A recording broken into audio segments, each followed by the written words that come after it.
Hello and welcome to my channel. I would like to talk to you about socialism and capitalism. We begin with the latter.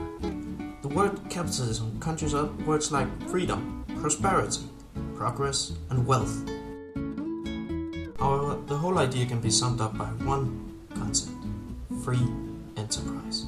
The meaning of free enterprise is that you got the right to go anywhere you like and set up any kind of business you like, unfettered by regulation. But you're not guaranteed success, because the free market is regulated by competition. People vote with their money on the products they like the most.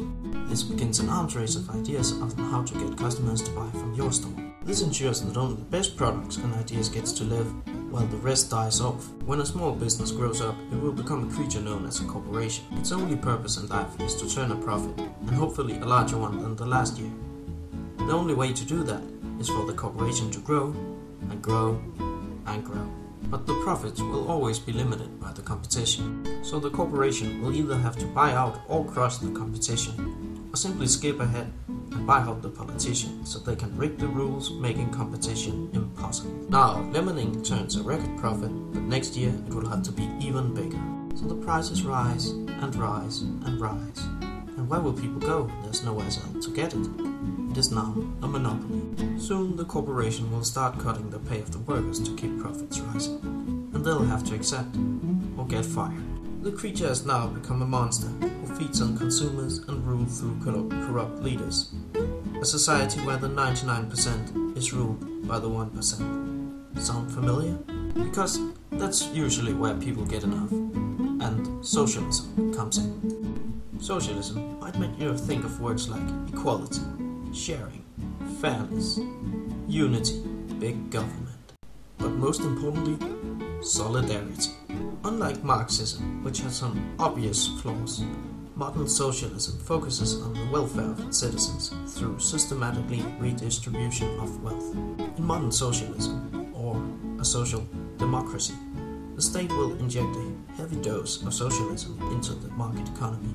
For example, high taxes for the richest, and then reintroducing the wealth into society through the poorest, hence creating a trickle-up effect.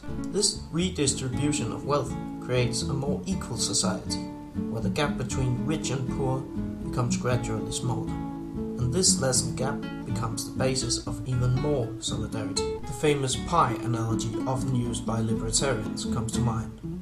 It goes like this: Peter has a pie, Bob have no pie. Now Peter will have to give Bob half his pie. Now they both have pie. However, Bob eats his pie. Now Bob has no pie again. Peter will then again have to give half of his half.